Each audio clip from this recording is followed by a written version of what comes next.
Hai semua, apa khabar? Diharapkan semua yang sedang menonton video ini sihat dan sejahtera, bahagia bersama keluarga. Okey, jadi tajuk perbincangan kita hari ini ialah Bab 8 Membina Kemakmuran Negara. Fokus perbincangan kita hari ini ialah 8.5 iaitu pencapaian dasar ekonomi baru dan dasar pembangunan negara dalam skop sosial.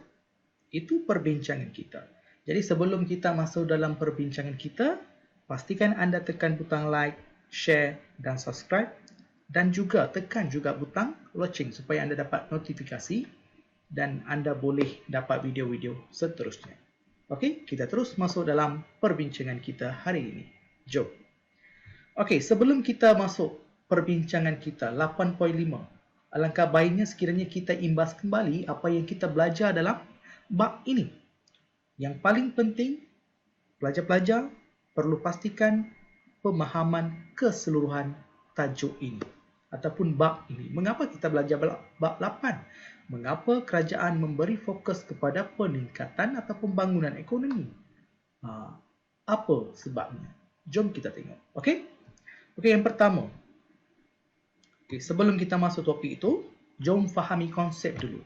Negara kita merdeka pada tahun 1957 dan ingin membangun dan maju seperti negara-negara lain. Bagi kemajuan sesebuah negara ini, 3 bidang ini penting sangat. 4 bidang lah sebenarnya, tapi 3 bidang ini asas, iaitu politik, ekonomi dan sosial. Walaupun ada 3, politik itu penting, ekonomi itu penting, tetapi dalam pembangunan sesebuah negara ini, bidang yang paling penting ialah sosial. Sosial ni kita dah belajar dalam bab 7. Kita dah belajar dalam bab 7. Jadi dalam bab 8, kita nak belajar tentang ekonomi.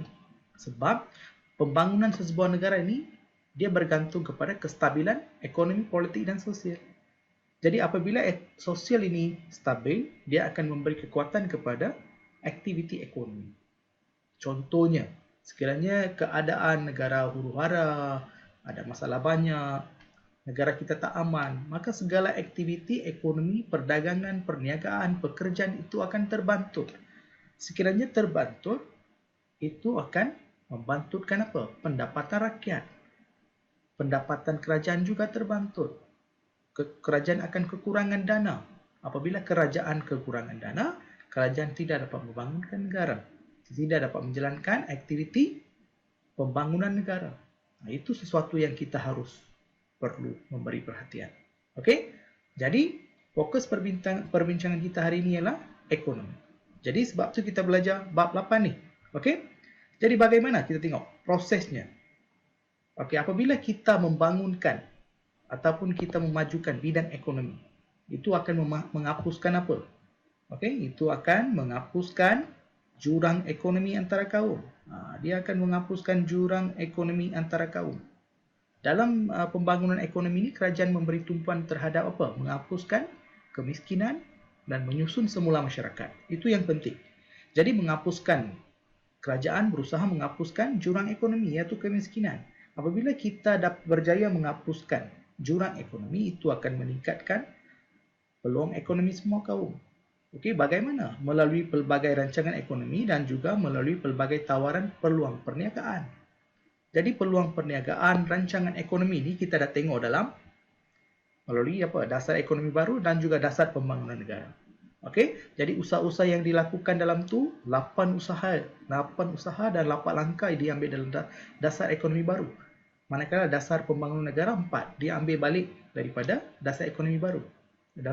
Dasar ekonomi baru. Jadi itu usaha-usaha itu telah mewujudkan pelbagai aktiviti ekonomi dan perniagaan, pekerjaan yang mana akan memberikan pendapatan kepada rakyat. Okey? Akan memberi pendapatan kepada rakyat dan seterusnya dapat menghapuskan jurang ekonomi.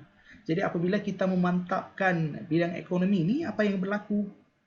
Ini yang kita nak tengok hari ini. Okey? Okey. Impaknya. Ini impak dia. Yang ini impak dia yang kita perlu tahu. Okey. Mengapa kerajaan memberi fokus kepada peningkatan ekonomi, pembangunan ekonomi melalui dasar ekonomi baru dan dasar pembangunan nasional? Sebab dia ingin mengurangkan ketidakseimbangan ekonomi. Mengapa dia nak kurangkan ketidakseimbangan ekonomi? Apabila berlakunya ketidakseimbangan ekonomi dalam sebuah negara, itu akan menimbulkan pelbagai masalah sosial. Macam mana?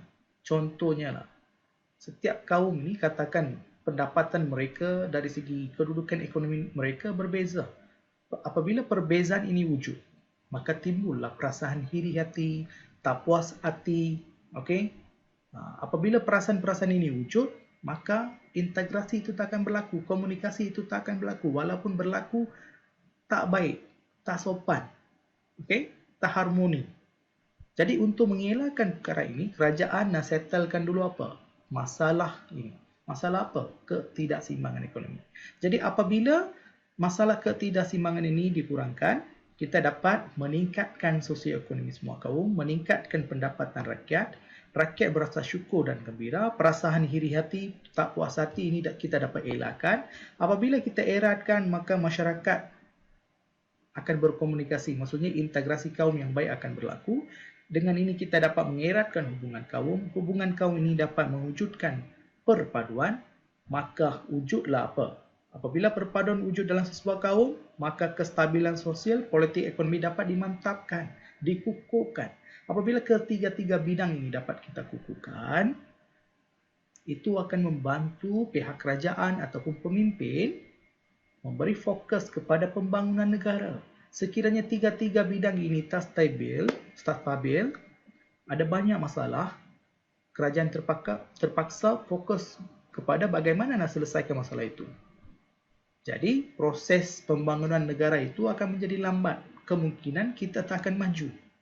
Sebab itu, pemantapan dari segi sosial perlu, dari segi ekonomi perlu, dari segi politik pun perlu. Jadi apabila negara kita ni stabil dari segi semua, politik, ekonomi dan sosial, maka itu akan memberi imej baik kepada negara kita, keadaan aman dan makmur dalam negara kita, menyebabkan pelabur asing masuk. Okey, menyebabkan pelabur asing masuk. Perniagaan, perdagangan, aktiviti pekerjaan dalam negara itu dapat dijalankan tanpa sebarang masalah. Jadi apabila aktiviti ekonomi ini berjalan, peluang itu akan menimbulkan atau mewujudkan peluang perniagaan, dan pekerjaan itu meningkat. Apabila wujudnya peluang perniagaan, perdagangan dan juga pekerjaan, maka itu akan meningkatkan pendapatan rakyat, iaitu rakyat dapat gaji. Manakala negara pula mendapat cukai daripada syarikat-syarikat yang ditubuhkan, yang beroperasi di negara kita.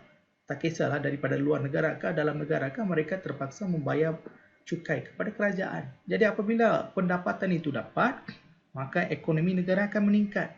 Kerajaan akan dapat membangunkan negara. Mengapa? Sebab kerajaan sudah ada dana yang banyak untuk membangunkan negara. Jadi apabila kerajaan ada dana untuk membangunkan negara, maka kita dapat mensejahterakan rakyat. Rakyat dapat hidup dengan sejahtera, makmur, aman. Dan seterusnya, kita dapat membawa negara kita ke arah sebuah negara yang lebih maju. Jadi itulah sebabnya kerajaan memberi fokus kepada pembangunan apa dia? Ekonomi. Kestabilan politik kita dah belajar bab 6. Okey, ancaman keselamatan dia dah stabilkan apa semua. Bab 7 pula kita belajar tentang sosial, bagaimana menyatu padukan sosial rakyat melalui bahasa dan juga pendidikan. Bab 8 pula dia memberi fokus kepada bagaimana nak stabilkan ekonomi. Sebab tu kita belajar bab 8. Berkaitan dengan ekonomi, dia mantapkan ekonomi melalui dua strategi utama, dua matlamat utama, iaitu membasmi kemiskinan dan juga menyusun semula masyarakat. Okey, ini sebagai mukadimah kepada pelajar-pelajar yang baru hari ini tengok video ini. Jadi pelajar-pelajar yang sedang mengikuti, telah pun mengikuti kelas saya secara Google Meet, okey, mereka tahulah. Jadi video ini saya buat sebab hari itu lupa buat. Jadi cikgu buat balik supaya ada kesinambungan. Sekiranya nak ulang kaji ada kesinambungan lah. Okey. Okey, ini konsep asas yang kita tengok. 1.5 ni kita belajar tentang pembentukan dasar ekonomi baru berkaitan, lepas tu pelaksanaan dasar ekonomi baru. 8.3 pula pembentukan dasar pembangunan nasional. Kita tengok latar belakang, matlamat, objektif, strategi dan usaha kerajaan. Dan seterusnya dasar pelaksanaan dasar DPN. Dan hari ini kita akan bincang tentang pencapaian dasar ekonomi baru dan dasar pembangunan negara. Jadi kalau ada pencapaian mesti ada apa? Pelaksanaan kan? Kita imbas juga.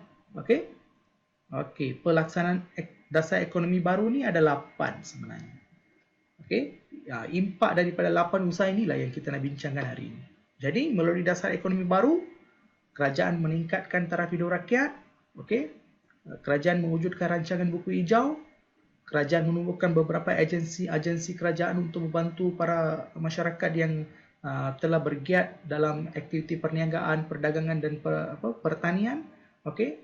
Mewujudkan pelbagai institusi iaitu Felda dan juga pembangunan tanah, pembangunan wilayah, okey, memastikan pemilikan modal saham bagi semua kaum dan berfokuskan kepada kaum Bumiputera, memperkenalkan IKS iaitu industri kecil dan sederhana, okey, pendidikan tenaga mahir dimantapkan kepada semua kaum. Jadi apabila 8 usaha ini diambil, langkah diambil untuk memantapkan, meningkatkan pendapatan rakyat, maka mestilah ada kesan kan? Kesan itulah yang kita nak tengok. Pencapaian itulah yang kita nak tengok hari ini. Ini pelaksanaan dasar ekonomi baru. Okey, kita tengok yang seterusnya. Okey, pembentukan. Pelaksanaan dasar pembangunan negara. Jadi dalam dasar ekonomi baru ada 8 langkah. Manakala dasar pelaksanaan dasar pembangunan nasional ini ada 4, iaitu pemasmian kemiskinan, menyusun semula masyarakat, penyusunan semula modal saham dan pembangunan wilayah. Jadi ada 4. Empat ini sebenarnya diambil balik daripada apa? Kesinambungan daripada dasar ekonomi baru. Kenapa? Sebab dasar ekonomi baru walaupun diamalkan, dilaksanakan selama 20 tahun tetapi tidak memuaskan. Masih lagi terdapat masyarakat Bumiputera yang belum mencapai tahap ekonomi yang baik. Jadi untuk menyelesaikan masalah itu, untuk memantapkan pencapaian itu, kerajaan telah merangka satu lagi dasar yang dipanggil sebagai dasar pembangunan negara dengan lebih memberi fokus kepada kaum Bumiputera. Jadi pembasmian kemiskinan, penyusunan semula masyarakat, penyusunan semula modal saham, pembangunan wilayah ini lebih memberi fokus kepada kaum Bumiputera. Kaum bukan Bumiputera pun terlibat juga, tapi fokusnya lebih kepada kaum Bumiputera. Jadi apabila dalam dasar ekonomi baru ada 8 usaha yang diambil, dalam dasar dasar pembangunan nasional kuda ada 4. Okey, ada 4, jumlahnya 12. Okey. Apakah kesannya? Kesan itulah yang kita nak tengok hari ini dari segi sosial. Apabila banyak usaha diambil, apakah perubahan yang telah berlaku dalam kalangan masyarakat dari segi sosialnya? Apa perubahan yang telah berlaku? Itulah yang kita nak tengok hari ini. Jadi perubahan itulah yang disebut sebagai pencapaian. Apakah pencapaian? Adakah kerajaan dah ambil banyak langkah tu dia berjaya ke tak berjaya? Sejauh mana dia berjaya? Itu yang kita nak tengok. Okey, itu yang kita nak tengok dari segi bidang sosial.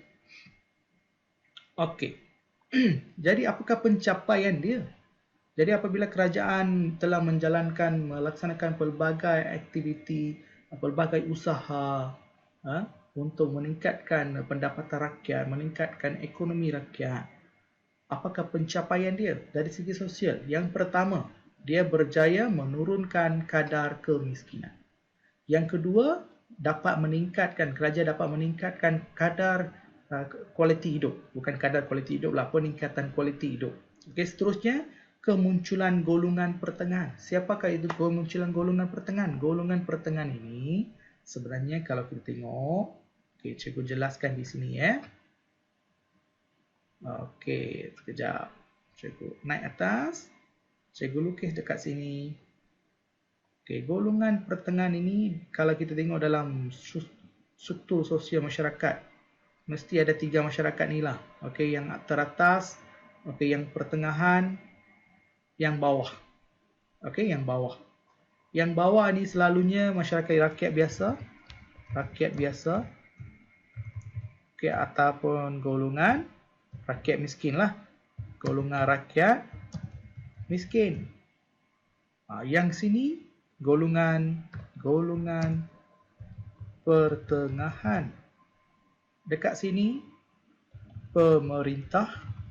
Okey, pemerintah. Di sini golongan bangsawan. Mungkin you tanyalah, cikgu masih lagi ada tak golongan bangsawan? Bangsawan yang cikgu maksudkan di sini golongan yang kaya raya ataupun golongan korporat. Okey, golongan kaya, milioner, yang ada industri dan sebagainya. Jadi, dulu kalau kita tengok, dulu rakyat dia punya stage dia kat sini golongan rakyat biasa ataupun golongan miskin. Jadi apabila kerajaan telah mewujudkan pelbagai peluang pekerjaan, meningkatkan pendapatan mereka, meningkatkan kemahiran mereka melalui pelbagai institusi kemahiran, mereka dapat mewujudkan peluang mereka sendiri. Peluang perniagaan itu mereka wujudkan sendiri ataupun mereka mendapatkan pekerjaan yang lebih baik, yang ada pendapatan yang banyak. Jadi apabila benda ini wujud, apabila mereka mampu membina perniagaan mereka sendiri dan dibantu oleh kerajaan, maka rakyat yang ada dekat sini dapatlah tingkatkan taraf mereka ke golongan pertengahan. Dan apabila mereka maju dalam 10 tahun, 20 tahun mereka berusaha lagi, mungkin golongan yang biasa ini mungkin memulakan IKS dan seterusnya, mengembangkan perniagaan mereka dan seterusnya menjadi golongan korporat ataupun golongan kaya. Inilah maksud dia. Okey, jadi golongan pertengahan inilah. Okey, apabila dibantu, kerajaan bantu golongan miskin ataupun rakyat biasa, mereka dapat peluang perniagaan, perdagangan, dibantu dengan pelbagai bantuan yang disalurkan melalui pelbagai agensi dan sebagainya, mereka dapat meningkatkan diri mereka ke tahap golongan pertengahan. Jadi wujudnya golongan pertengahan. Okey, itu maksud dia. Okey, saya rasa cikgu rasa kamu faham Okey. Seterusnya, apa yang berlaku? Masyarakat Bumiputera, wujudnya masyarakat perdagangan dan perindustrian Bumiputera seperti mana yang cikgu lukis tadi. Daripada golongan biasa, golongan pertengahan mungkin dibantu oleh kerajaan melalui beberapa agensi kerajaan mewujudkan IKS dan sebagainya. Okey, dibantu dari segi pemasaran, quality, research and development, penyelidikan dan pembangunan, mereka dapat mengembangkan perniagaan mereka. Daripada golongan pertengahan, wujud lagi satu lagi golongan yang dipanggil sebagai apa? Masyarakat perdagangan dan perindustrian Bumiputera. Okey? Seterusnya, pembangunan dari segi pendidikan. Pendidikan juga maju dari segi pendidikan kemahiran dan juga perkembangan sistem pengangkutan dan berhubungan. Jadi dalam usaha mengembangkan perniagaan ini dan ekonomi ini, apa yang berlaku, kerajaan terpaksa memajukan sistem pengangkutan dan perhubungan. Tanpa sistem pengangkutan dan perhubungan ini, kita tak dapat kembangkan, majukan industri. Kenapa? Sebab pengangkutan dan perhubungan ini memainkan peranan penting untuk membawa masuk bahan mentah dan mengeluarkan produk. Apabila kita pasarkan produk kita, perlukan apa? Pengangkutan, lori, trailer dan sebagainya lah. Kita kontainer sebenarnya kita perlukan untuk apa? Kita keluarkan hasil pengeluaran kita. Ke mana? Ke pelabuhan, ke kedai, kepada pemborong, kepada luar negara. Kita perlukan sistem pengangkutan dan perhubungan. Jadi hasil usaha yang dilakukan untuk membangunkan sistem ekonomi kita, sama-sama juga maju sistem perhubungan dan pengangkutan. Seterusnya, melalui pelbagai usaha yang dilakukan, kerajaan berjaya wujudkan bandar-bandar baru ataupun wilayah. Okey? Okey, cikgu rasa anda jelas Cikgu rasa anda jelas. Sekarang kita fokus kepada setiap isi. Penurunan kadar kemiskinan. Apa yang berlaku?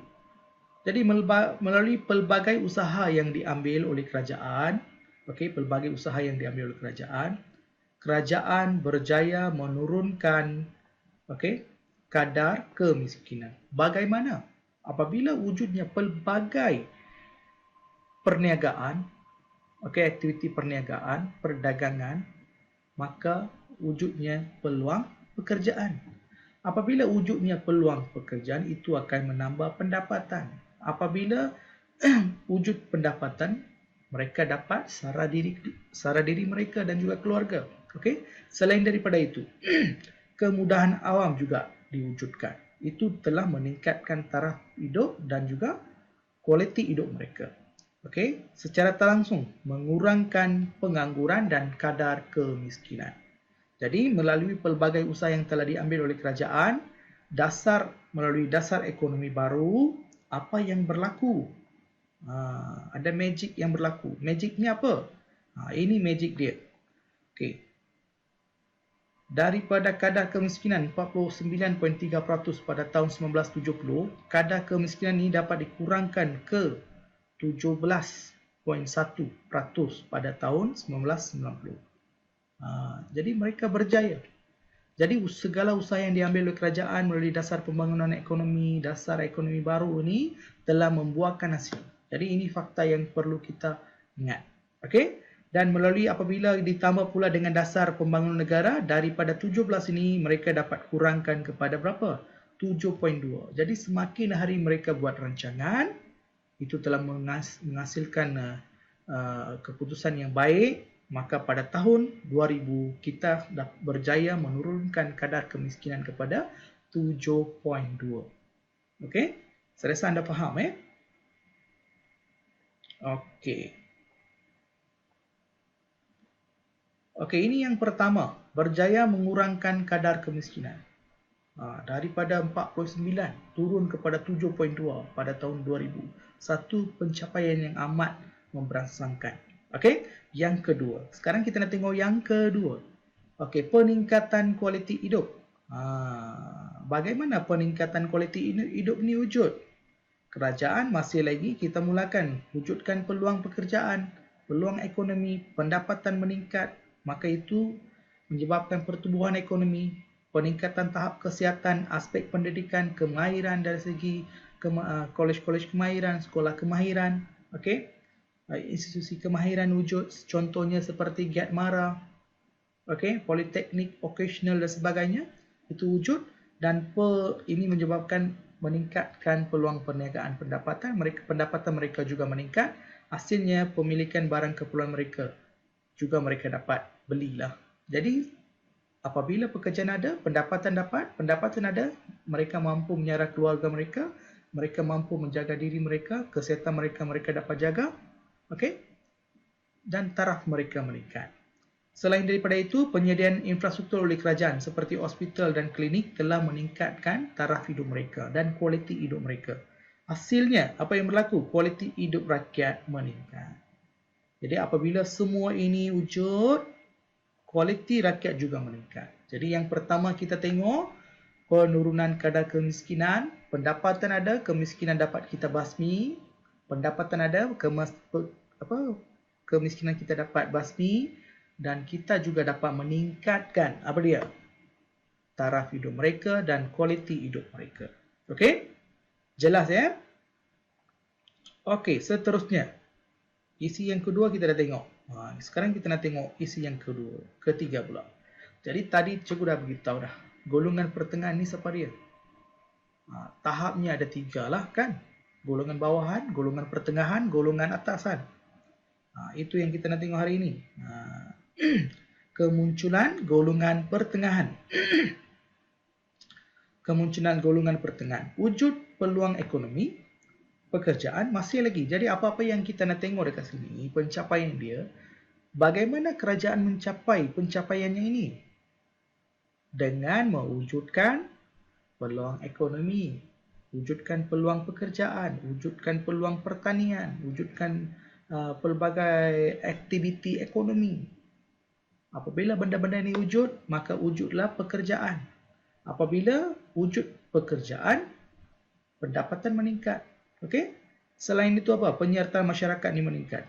Jadi apabila kerajaan membuat pelbagai dasar, pelbagai program pembangunan ekonomi, kerajaan nak sangat masyarakat ini terlibat dalam program tersebut, program pembangunan ekonomi. Apabila mereka terlibat, mereka dapatlah pendapatan. Okey, kesannya wujud masyarakat baru, golongan pertengahan memberikan sumbangan pendapatan kepada negara.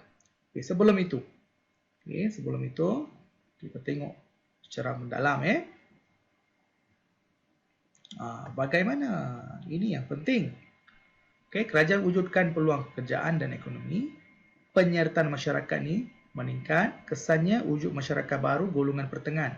Jadi sebelum peluang pekerjaan ini wujud, masyarakat ini ada dalam sistem apa? Dalam tadi seperti mana yang cikgu lukis tadilah kan? Macam ni kan? Okay, contohnya lah. Contohnya ada 3. Okay, ada 3. Okay, sebelum kerajaan wujudkan peluang pekerjaan rakyat biasa. Okay, ada yang cukup makan, ada yang miskin. Tak wujud pun golongan pertengahan. Okay, mungkin wujud di sini siapa? Pemerintah. Di sini mungkin golongan kaya raya. Golongan kaya raya. Tapi golongan pertengahan tak ada. Okey, rakyat masih lagi miskin. Jadi wujud ruang di sini. Jadi apabila kerajaan mewujudkan pelbagai peluang perniagaan, rakyat biasa ini dia dapat tingkatkan kualiti hidup dan wujud satu lagi masyarakat yang dipanggil sebagai golongan pertengahan.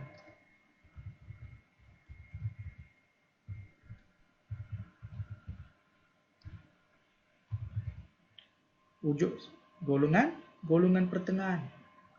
Golongan pertengahan maksudnya mereka cukup makan, pendapatan ada, nak beli apa pun boleh. Mereka mampu wujudkan perniagaan mereka sendiri. Mereka mampu kembangkan perniagaan mereka sendiri dengan mewujudkan syarikat-syarikat kecil ataupun kedai. Macam itulah contohnya golongan pertengahan. Jadi apabila golongan pertengahan ini dibantu lagi, maka golongan pertengahan ini mampu naikkan lagi taraf mereka ke arah apa? Golongan kaya yang ada apa? Syarikat yang besar. Golongan kaya yang ada syarikat ataupun terlibat dalam perdagangan. Maka inilah prosesnya. Okey, inilah prosesnya. Okey. Jadi wujud golongan profesional, wujud golongan pemodal, wujud golongan teknikal, wujud golongan pentadbiran. Mengapa? Sebab kerajaan sudah latih masyarakat sebagai sebuah masyarakat yang ada kemahiran melalui pelbagai agensi teknikal, contohnya GETMARA, sekolah vocational, sekolah teknik dan sebagainya, ILP dan sebagainya. Ini antara institusi-institusi yang melahirkan pelbagai lapisan masyarakat yang mahir dengan pelbagai kemahiran yang mampu mewujudkan peluang perniagaan mereka sendiri. Jadi apabila kemampuan itu mereka dapat kembangkan perniagaan mereka dan wujudlah golongan pertengahan. Dan apabila mereka wujud ni, setiap golongan ini apa yang berlaku? Mereka mampu memberi sumbangan kepada pendapatan negara sebab mereka menjalankan pelbagai aktiviti ekonomi. Dan mereka perlu bayar cukai kepada negara. Apabila cukai itu dapat kepada kerajaan dapat gunakan dana itu untuk kemakmuran negara. Ini dah penjelasan. Okey, isi muncul golongan pertengahan. Okey. Okey, seterusnya kita tengok. Okey, masyarakat perdagangan dan masyarakat bumi putera. Kenapa masyarakat ni? Macam mana ni wujud? Sama juga konsepnya tadi. Sama juga konsep dia. Cikgu lukis lagi tak apa. Cikgu tak pandai lukis. Tak pandai lukis. Cikgu lukis jugalah. Terpaksa kan? Nak jelaskan. Okey? Nak jelaskan. Tak pandai tak apa. Janji anda faham Jadi sini rakyat biasa ataupun miskin. Sini pemerintah. Okey, sini golongan kaya raya ataupun yang ada syarikat. Okey, di sini golongan yang dikatakan sebagai golongan pertengahan. Jadi bagaimana wujudnya golongan-golongan ini? Mereka ini adakah secara tiba-tiba menjadi golongan masyarakat industri? Jadi masyarakat industri ini nombor 4 ni sebenarnya kedudukan mereka dekat mana? Dekat sini. golongan kaya raya ataupun yang ada syarikat yang mereka menjalankan aktiviti perdagangan dan perindustrian. Bagaimana golongan ini wujud? Okey. Ini cerita dia. Okey, dengar baik-baik. Okey, ini cerita dia, dengar baik-baik. Okey. Sebenarnya mereka ini pada asalnya daripada golongan rakyat biasa ataupun miskin. Apabila melalui dasar ekonomi baru, selama 20 tahun, kerajaan bertungkus lumus menjalankan 8 langkah yang seperti mana kita bincang tadi. Usaha ini telah membuahkan hasil, meningkatkan golongan miskin ini kepada rakyat biasa. Okey? Oh, biasa bukan biasa, sorry biasa. Ini bukan, ini tak ada. Okey. Daripada miskin mereka jadi rakyat biasa. Daripada rakyat biasa, apabila kerajaan memberi pelbagai latihan kemahiran, mereka mampu meningkatkan kemahiran mereka. Dengan adanya kemahiran itu mereka mampu menumbuhkan perniagaan mereka, maka golongan rakyat biasa ini upgrade jadi golongan pertengahan. Jadi taraf hidup dia meningkat. Sebab pendapatan meningkat, taraf hidup meningkatlah sebab dia ada syarikat kecil, kedai yang kecil. Mampulah. Jadi daripada golongan biasa tu dah ada upgrade ke level yang satu.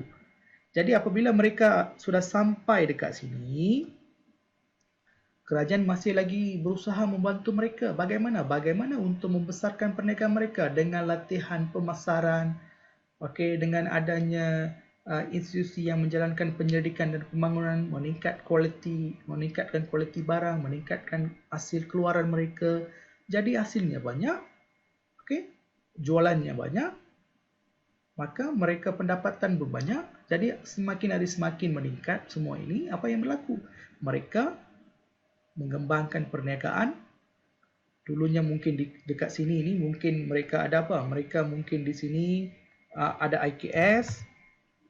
Sekarang tukar jadi sebuah kilang yang besar. Ataupun daripada kedai yang kecil.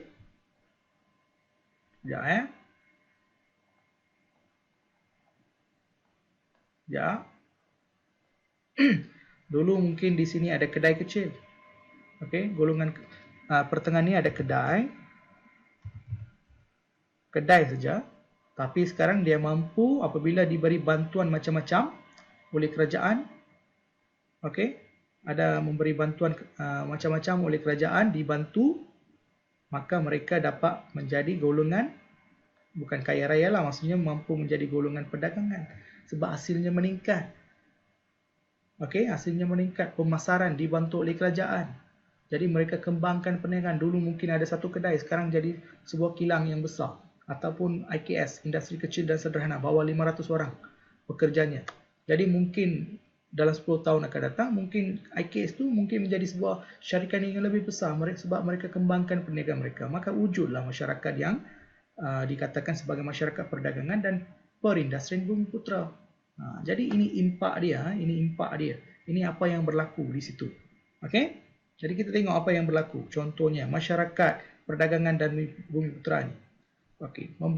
Berjaya membentuk kelas Bumiputera komersial, melibatkan diri dalam sektor korporat, syarikat. Muncul tokoh-tokoh Bumiputera. Dalam buku teks kita ada ramai bidang dari segi bidang perniagaan, perbankan, modal saham, pemilik syarikat dan pemilikan pelabuhan usahawan muda. Jadi muncul ramai usahawan muda. Usahawan baru ni muncul hasil daripada pembentukan IKS, industri kecil dan sederhana. Siapa yang membantu mereka? Kerajaan yang membantu. Dari segi aspek apa? Semua bentuk. Kira kredit, bantuan pinjaman, dari segi pemasaran, dari segi penyelidikan, dari segi kemahiran, semua kerajaan bagi, maka lahirlah golongan usahawan muda yang telah melibatkan diri dalam pelbagai bidang ekonomi iaitu perbankan, saham, syarikat dan pelabuhan. Jadi apabila mereka ini wujud, apabila benda ini dapat membentuk golongan tokoh-tokoh yang besar macam ni, yang ada syarikat besar, apa sumbangan mereka? Apa sumbangan mereka? Jadi mereka buat apa? Mereka menawarkan pelbagai pekerjaan dalam syarikat mereka. Sebab syarikat mereka dah tubuhkan syarikat, mestilah perlukan pekerjaan. Betul tak? Jadi apabila mereka berjaya menubuhkan sebuah syarikat yang besar, secara tak langsung, itu telah membuka peluang pekerjaan kepada masyarakat. Itu yang pertama. Yang kedua, dia dapat meningkatkan pendapatan kerajaan sebab mereka membuka perkilangan industri, mereka kena bayar cukai kepada kerajaan. Jadi serampang dua mata lah, 2 in 1. Okey? Jadi menawarkan pekerjaan dan syarikat mereka. Kita tengok apa dia. Jadi apabila mereka menawarkan peluang pekerjaan dalam syarikat mereka, peningkatan pendapatan rakyat meningkat, itu akan telah membasmi kemiskinan dan taraf hidup meningkat. Okay, kita tengok. Apa yang kita tengok sekarang ni sebenarnya itulah matlamat utama dasar ekonomi baru dan juga dasar pembangunan negara, membasmi masyarakat, membasmi kemiskinan dan juga menyusun semula masyarakat. Jadi setiap apa yang kita tengok ni penghujungnya dia akan mencapai matlamat. Itu yang kita perlu faham. Pelajar-pelajar perlu pandai membuat analisis apakah kesan dia. Adakah setiap aktiviti, setiap kesan yang setiap langkah yang kerajaan buat tu memberi kesan ataupun mendatangkan kesan di mana ia boleh mencapai matlamat kerajaan. Itu yang penting ya. Okey, seterusnya pembangunan pendidikan. Berlaku pertumbuhan institusi pendidikan. Muncul banyak institusi pendidikan, UiTM dan sebagainya. Okey? Oleh pihak kerajaan dan pihak swasta. Muncul pula graduan-graduan dalam bidang apa? Melalui pembentukan pelbagai institusi pendidikan, muncul graduan dalam bidang sains, teknologi dan teknikal. Jadi apabila muncul banyak graduan yang ada skill ataupun kemahiran dalam pelbagai bidang, maka keadaan ini mampu meningkatkan, membangunkan semua bidang lah. Bidang sains, teknologi, teknikal semua bangun. Jadi apabila bidang-bidang ini bangun, akan wujud satu lagi industri berkaitan dengan bidang tersebut. Bidang tersebut pula akan menawarkan peluang pekerjaan. Bidang tersebut juga akan membantu kerajaan dari segi pendapatan melalui pembayaran cukai. Jadi apabila kita majukan pendidikan, impaknya kita dapat keluarkan, kita dapat lahirkan banyak graduan berkemahiran. Graduan kemahiran ini berperanan membangunkan setiap bidang yang ada dalam negara ini. Jadi setiap bidang apabila dibangunkan, itu akan membuka peluang perniagaan, pekerjaan kepada masyarakat, itu akan meningkatkan pendapatan mereka, itu akan membasmi kemiskinan dan kita dapat menstabilkan keadaan ekonomi semua rakyat. Pendapatan negara juga akan meningkat. Itu yang cuba disampaikan di sini.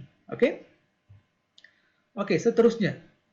Permintaan tinggi terhadap pasaran kerja. Mengapa? Sebab orang yang ada kemahiran ni, ada skill ni, skill worker ni, orang inilah yang diperlukan dalam market. Bukan market yang kita beli ayam ke apa tak. Ini market kerjaan lah. Pasaran kerja orang panggil. Permintaan tinggi pasaran kerja, bidang perindustrian. Mereka perlukan di mana? Dalam bidang perindustrian dan juga keekonomi. Jadi orang yang ada kemahiran ni boleh dapat kerja. Apabila dapat kerja, dapat pendapatan. Dapat pendapatan, dapat basmi kemiskinan. Dapat tingkatkan taraf hidup mereka. Seterusnya kalau kita tengok di sini itu yang di sinilah dapat peluang pekerjaan, dapat pendapatan meningkat, membasmi kemiskinan, taraf hidup rakyat meningkat. Ini konsep asal. Apa-apa yang kita belajar dekat sini mesti datang ke sini balik. Mesti hasilnya macam mana? Hasilnya mesti macam ni. Mesti dapat peluang kerja, mesti dapat pendapatan, mesti membasmi kemiskinan, itu dapat meningkatkan taraf hidup. Itu kesan yang perlu ada. Kenapa? Itulah matlamat dasar ekonomi baru dan juga dasar pembangunan negara.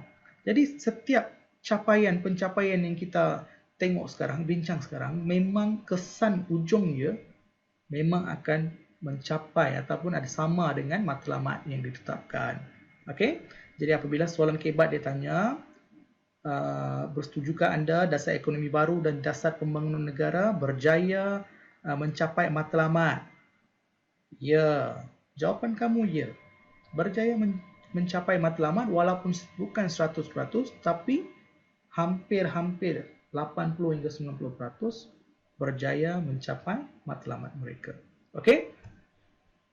Dan bukti-bukti inilah yang kita tengok sekarang. Okey? Selain daripada itu, nombor 6. Okey, pembangunan pendidikan kita dah tengok. Sekarang kita tengok perkembangan sistem pengangkutan dan juga perhubungan. Jadi, untuk seperti mana yang cikgu beritahu tadi, sistem perhubungan dan pengangkutan ni sesuatu yang penting lah. Penting sangat bagi sesebuah negara. Contohnya, sekiranya kita dalam negara kita ni, satu jaringan jalan raya yang memang terbaik ialah PLUS yang kita ada sekarang. Okey, kenapa? Sebab dia menghubungkan antara satu wilayah dengan satu wilayah yang lain, satu negeri dengan satu negeri yang lain.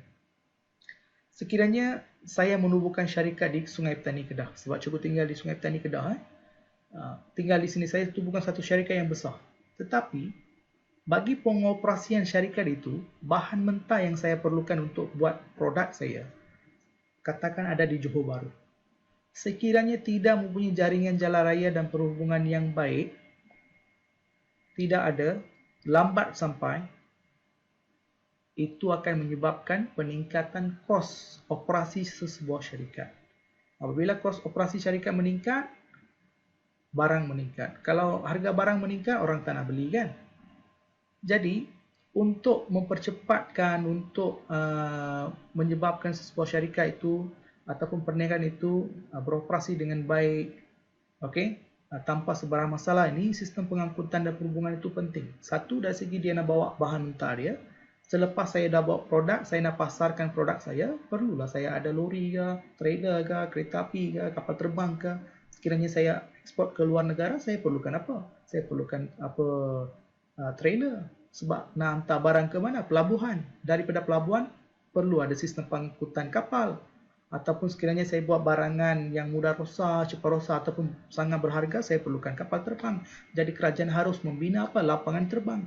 Jadi apabila untuk meningkatkan sistem perindustrian kita ni, sistem ekonomi kita, perniagaan kita, sistem perhubungan juga, pengangkutan juga perlu dimajukan seiring dengan pembangunan industri. Jadi sebab sistem perhubungan dan pengangkutan ni merupakan satu keperluan. Bukan kehendak, satu keperluan kepada setiap industri yang ada di negara kita. Supaya mereka mampu memasarkan barangan mereka dengan cepat. Jadi apabila benda ini, sistem pengangkutan dan perhubungan ini, kita dapat bangunkan dengan cekap, efisien, terbaik kan, itu akan mengurangkan apa? Dia akan mengurangkan masa. Dapat menjimatkan masa kita, itu akan mempercepatkan proses perindustrian, itu dapat mempercepatkan proses pemasaran, dan ini semua akan membantu perkembangan sesebuah industri dalam negara kita. Jadi itulah kepentingan pengangkutan dan perhubungan ni. Dia juga dapat mengurangkan kos. Contoh, cikgu bagi satu lagi contoh. Contohnya, syarikat besi dan keluli yang ada di Gurun. Sekarang dah bankrupt lah, dah lama bankrupt. Okey, Perwajah Steel lah, Perwajah Steel. Kenapa dia bankrupt? Salah satu sebab dia, kilangnya ada di Gurun, tetapi bahan mentah dia terpaksa bawa daripada Terengganu, sebelah sana. Biji besi daripada China, dia terpaksa bawa. Daripada sana dia nak bawa bahan mentah tu terlalu jauh. Itu telah meningkatkan apa? Meningkatkan kos operasi dia.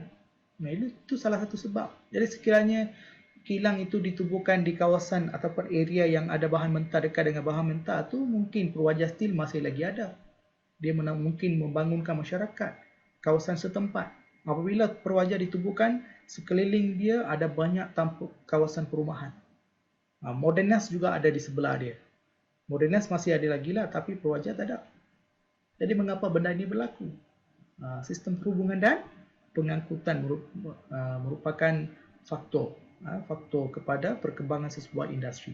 Okey, jadi apabila negara kita ni nak maju, ekonomi kita nak maju, perkembangan sistem pengangkutan perhubungan itu penting. Penting. Okey, jika pengangkutan dan perhubungan negara kita ni baik cekap, pelaburan akan dibuat oleh siapa? Pihak kerajaan swasta bagi memenuhi keperluan perindustrian serta perdagangan. Okey, contohnya. Okey, jaringan apa kemudahan yang perlu ada? Apakah sistem pengangkutan yang perlu ada? Jaringan jalan raya, pengangkutan udara, kereta api, pelabuhan moden. Kena ada apa? Kena ada lah. Okey, pelabuhan moden kena ada. Lapangan terbang pun kena ada. Sebab kita juga ekspor barangan kita menggunakan kapal terbang. Barang-barang yang cepat rosak dan sebagainya. Okey, kesannya apa yang berlaku? Kesannya apa yang berlaku? Mewujudkan peluang pekerjaan. Mewujudkan peluang pekerjaan dan perniagaan. Kenapa? Jaringan sistem jalan raya, driver kena ada, pengangkutan udara, okey, kereta api, pelabuhan. Jadi semua ini akan juga menawarkan pelbagai peluang pekerjaan. Kereta api, stesen kereta mesti ada orang jaga kan. Jadi dia wujudkan peluang perniagaan.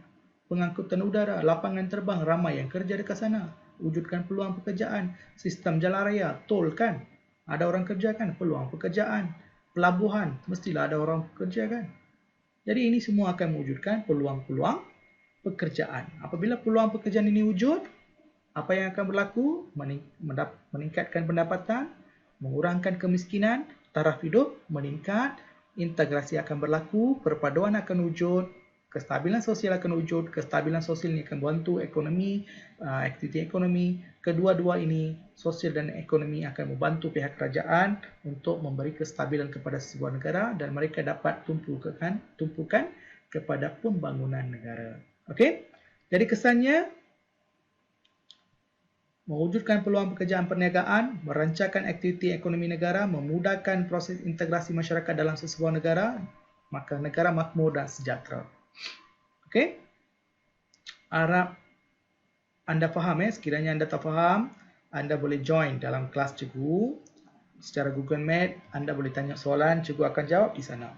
Okey? Okey, seterusnya yang last sekali. Perkembangan bandar dan wilayah baru.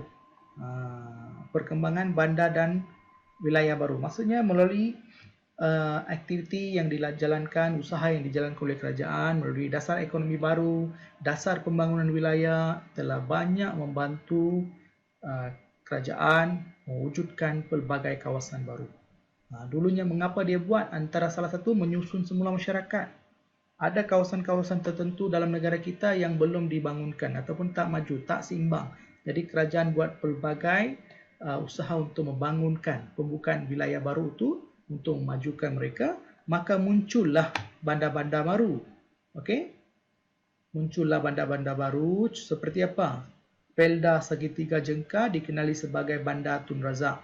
Tun Abdul Razak terletak di mana? Di antara 3 bandar utama, iaitu Temerloh, Maran dan Jerantut. Dalam persimpangan itu ada apa? Bandar baru itulah. Okey, yang disebut sebagai apa? Pelda Segitiga Jengka. Okey? Pelbagai kemudahan perkhidmatan ni ada dekat situ. Dalam bandar itu ada apa? Ada banyak. Apa dia? Pejabat pos, hospital, bank, institusi pendidikan, stadium mini, pusat perniagaan, pejabat pentadbiran kerajaan, okey? Kawasan perindustrian, kilang bimbingan, bank pembangunan, bengkel kereta motor. Jadi semua ada di situ. Jadi kemunculan bandar-bandar baru ni bukan bandar biasa. Dia bandar ni dengan ada segala kelengkapan. Okey, ada banyak kelengkapan. Jadi apabila bandar baru ini wujud, ada segala kelengkapan, kesannya apa dia?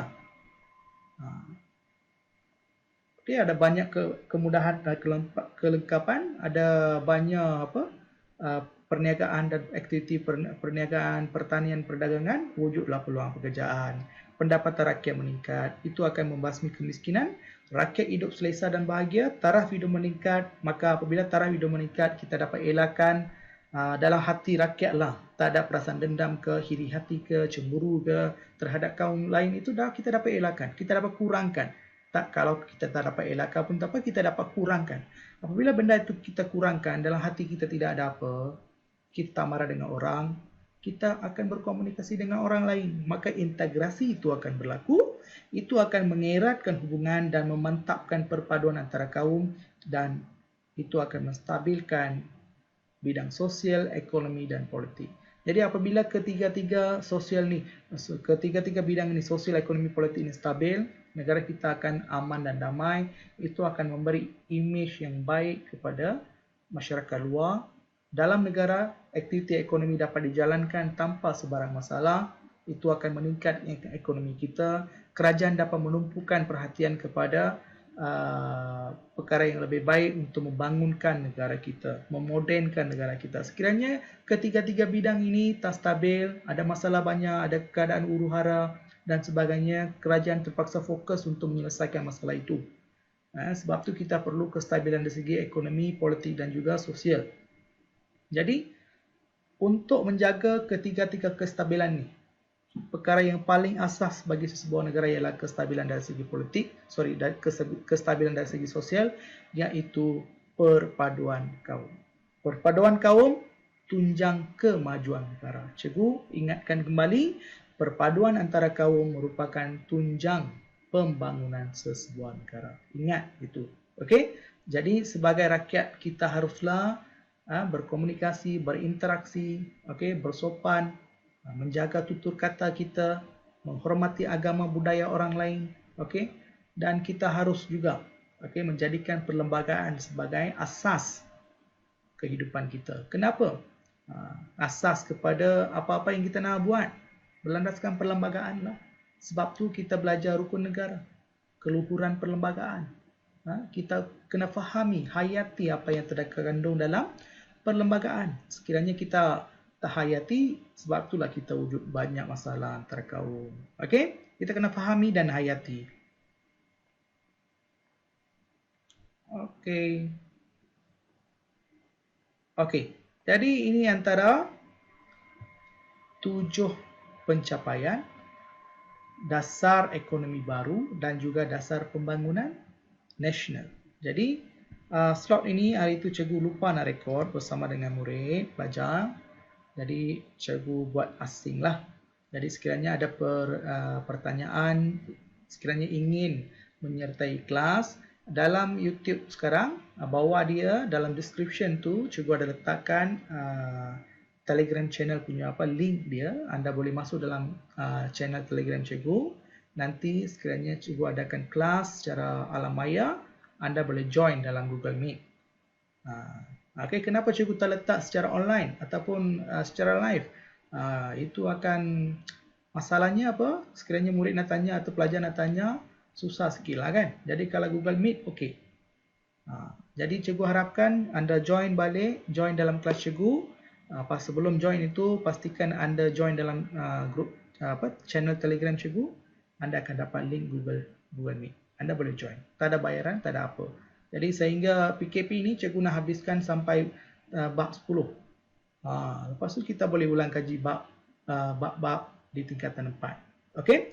Jadi selepas kita tengok pencapaian dasar ekonomi baru dari segi sosial, kita akan bincang, cikgu dah bincang, anda boleh tengok dalam video cikgu, dalam channel cikgu ada berkaitan dengan pencapaian dasar ekonomi baru dan dasar pembangunan negara dari segi ekonomi. Anda boleh tengok di situ. Video sudah ada dekat situ. Petaminda cikgu dah share dalam grup channel Telegram. Dalam channel Telegram, Petaminda untuk bab 8. Complete. Bab 8, semua apa yang cikgu paparkan di sini dalam bentuk mind map, dalam bentuk PDF, cikgu dah upload dalam channel Telegram. Anda boleh download di situ. Okey, sebelum kita mengakhiri sesi perbincangan kita, jangan lupa tekan like button, share, subscribe dan juga tekan butang bell button tu supaya anda dapat notifikasi. Okey? Jadi kita jumpa lagi dalam perbincangan bab 9. Okey? Sekian, terima kasih. Bye.